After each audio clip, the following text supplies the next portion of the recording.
우리들의 세계는 아름답고 평화로웠다.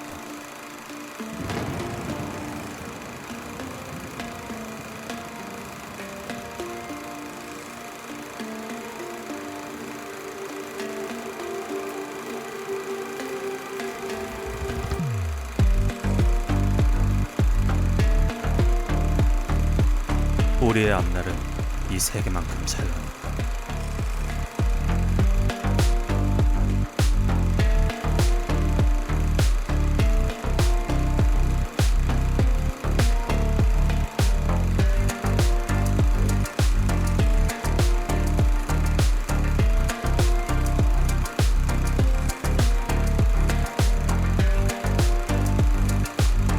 나타나 민간인을 학살하고 있습니다. 얼핏 보기엔 세계 정부는 닮았으며 그들을 외계에서 온 생명체로 정의하여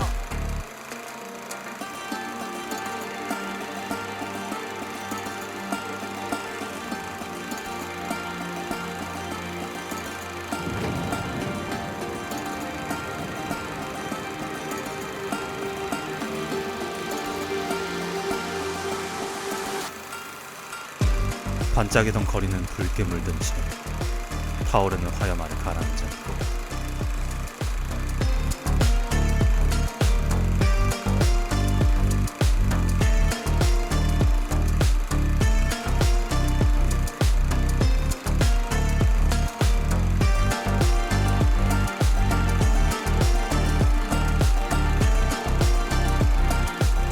우리의 미래 역시 아득한 어둠 속으로 침잠했다.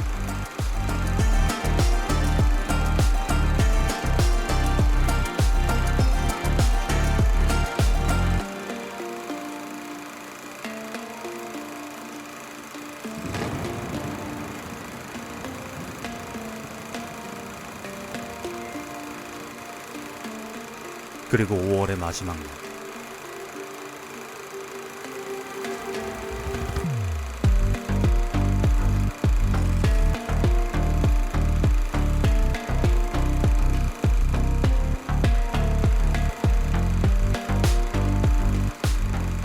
우리들의 전쟁이 시작되었다.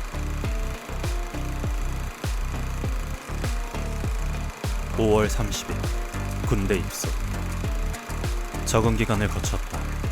체력장, 분대장 선출 등의 과정들. 그렇게 우리는 타뮬라이트 안에서 서로를 인식하고 친분을 쌓아 올리기 시작했다. 6월 3일 기록의 시작. 카메라의 녹화 버튼을 눌렀다. 모든 것은 이 안에 담길 것이다.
6월 5일 갑작스럽게 상황이 뒤바뀌었다.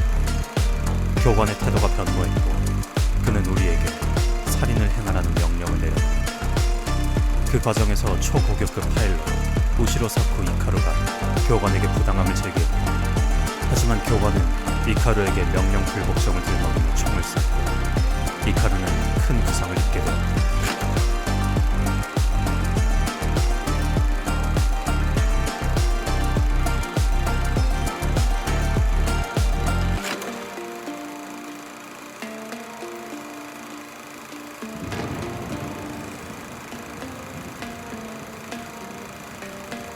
(6월 6일) 교관이 우리에게 살인을 하면 주어질 혜택을 제공했다. 세계 정부의 진 빚 변제를 포함한 부의 제공. 우리는 긴장할 수밖에 없었다.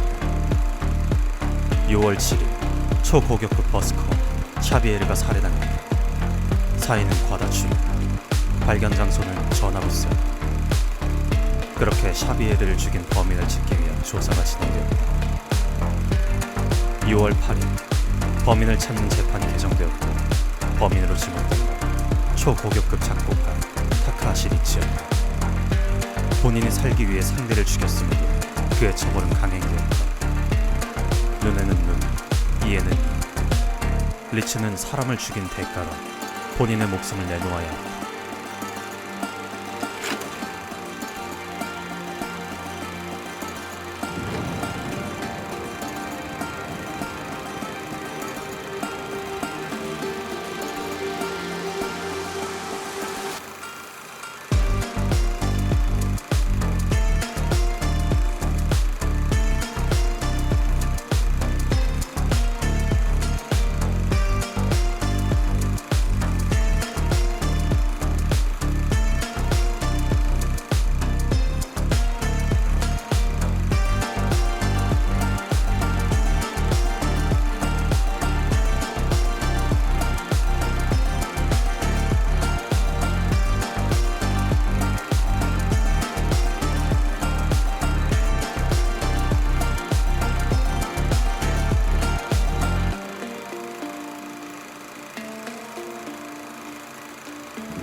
(6월 9일) 죽었던 이들이 돌아왔다. 죽기 전과 똑같은 모습을 못 봤어.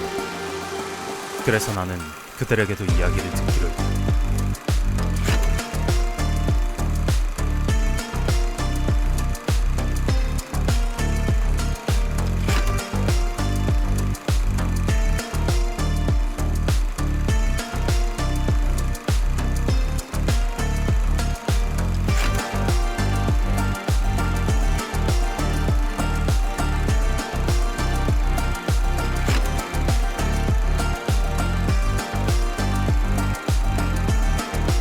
(6월 12일) 상황의 불안을 느끼던 초고격 부대는 후쿠다 타로가 모두를 죽이고 밖으로 나가겠다고 소동을 일으켰다. 이를 먼저 눈치채고 달려와 제지하던 초고격급 영매사 유람이 부상을 입었다. 당시 교관이 람을 사망한 것으로 판단해 후쿠다를 처벌하려는 순간 초고격급 군인 호조안이 난입하여 후쿠다를 보호했다. 끝나지 않을 일촉즉발의 상황에서 람이 정신을 차렸고 이후 상황 중 세 사람은 모두 적지 않은 부상을 입었다.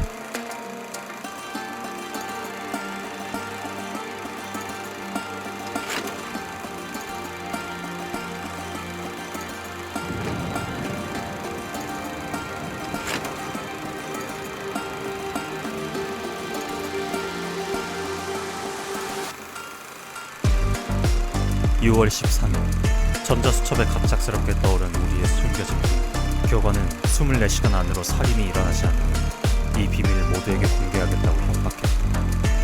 6월 14일 두 사람이 살해당했다. 사인, 사망 시각이 모두 불명이었던 초고격급 영화배우 페넬로피 몬테규와 불과 우리가 모이기 바로 직전에 사망한 초고격급 구급대원 포치. 우리는 진실을 위해 또다시 발을 움직였다.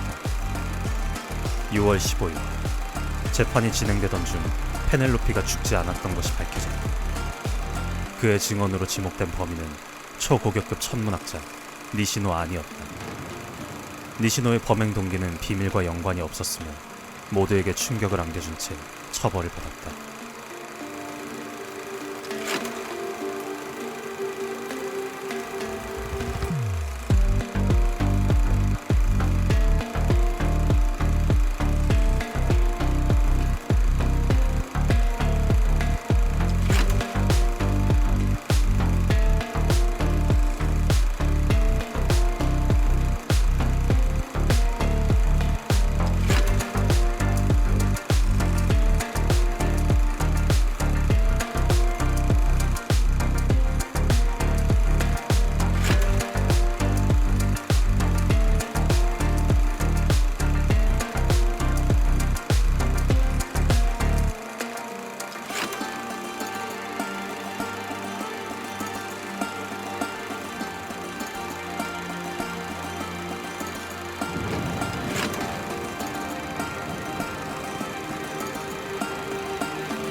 (6월 19일) 어느 누구도 예상하지 못한 사태가 발생했다. 훈련소 내부에 원인 모를 질병이 퍼진 것이다. 병이 악화되면 사망에 이를 수 있기에 교관 역시 이를 다급하게 고지했다. 이 질병의 이름을 절망병이라 명명했다. 절망병은 살아있는 사람만이 걸린다고 했다. 그건 생존자 모두 피해갈 수 없었다. 6월 20일 병이 퍼지는 속도가 빨랐다. 모든 생존자들이 진상을 호소했다. 6월 21일 아침을 먹기 위해 식당으로 들어가던 참이었다. 우리는 그곳에서 끔찍한 장면을 목도했다. 초고격급 바텐더 휴고 윙즈가 조리실 문 앞에서 처참하게 살해된 채 놓여 있었고 교관은 우리를 급히 해산시켰다. 그날 저녁 조사를 위해 모든 생존자에게 해독제가 지급되었지만 암담한 소식이 이어졌다. 죽은 사람이 한 명 더 존재했고 우리는 약재실에서 끔찍하게 죽어있던 초고격급 약재사 진홍고리 양송이 버섯을 발견할 수 있었다. 6월 22일 휴고와 진홍고리를 죽인 범인을 찾는 재판이 진행되었다. 그 과정에서 용의자로 몰린 건 초고격급 영양사 스즈키 료타와 초고격급 파티시 유메이로 아지노 두 사람이었다. 하지만 유메이로가 재판 중 절망병 증세를 호소하며 증언의 불일치를 보여줬고 스즈키는 해독제를 만들려다 억울하게 누명을 쓰게 된 사람이었다는 진실이 밝혀졌다. 투표의 결과는 만장일치로 유메이로에게 향했으며 그가 처벌을 받는 도중 초고격급 불행 진노 유음악은 처형장 안으로 난입해 유메이로를 구하려다가 실패. 두 사람 모두 처형장 안에서 숨이 끊어지게 되었다.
6월 24일 교관이 리진 스퀘어에 있는 비밀 장소의 조사를 지시했다.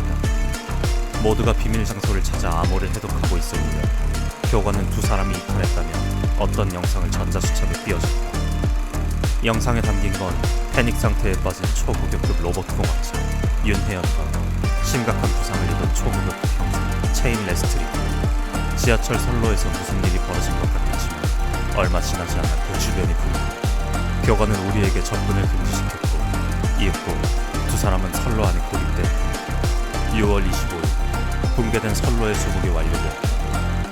우리는 두 사람을 구조하기 위해 안으로 진입했으나 들려온 총성에 다급히 소리를 따라간다. 그곳에는 혜연이 알 수 없는 유골과 탄원을 발견한 채 서 있었고 우리를 발견한 혜연은 다급히 체인이 있는 곳으로 모두를 이끌었으며 그곳에는 부상을 견디지 못한 것인지 숨이 끊어진 체인의 시신이 우리를 반겨주었다. 절망스러운 상황. 그 안에서 체인과 혜연이 남겨준 건 세계 정부가 사람을 죽였다는 흔적이었다.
6월 27일 교관이 또 한 번 우리에게 혜택을 제공했다. 살인을 성공에 들키지 않는다면 원하는 소원을 이뤄줄 수 있다. 허무맹랑한데 검증되지 않은 것을 믿기 어려웠지만 그럼에도 긴장의 끈을 놓을 수는 없었다. 6월 28일 우리는 결국 다시 한 번 더 이별을 겪게 되었다. 소원을 갈망했던 누군가가 두 사람을 죽인 것이다. 한 명은 공방 작업실에서 다량의 혈흔과 함께 발견된 초고격급 재단사 N2, 그리고 또 한 명은 극장 무대 아래에서 폭발의 흔적과 함께 발견된 초고격급 특수청소부 하나자와 이치로였다. 6월 29일 두 사람을 죽인 범인을 찾는 재판이 개정되었다. 증거는 명백하게도 초고격급 변호사 라믹 달리안이 가리키고 있었지만 그의 증언으로 인해 재판은 난항을 겪게 되었다. 결국 범인으로 지목된 건 라믹 달리안.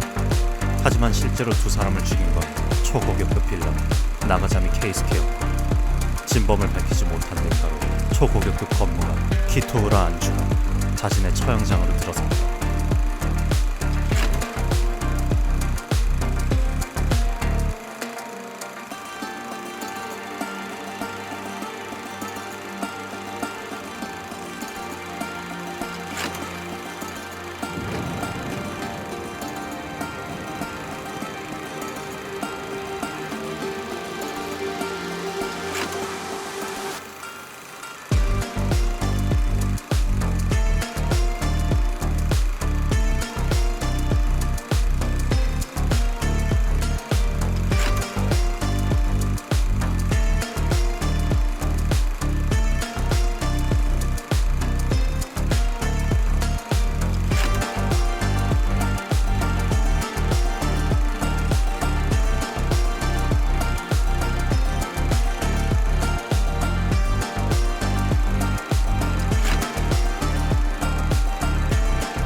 그리하여 6월 30일 나는 지금까지 진행했던 기록을 정리했다.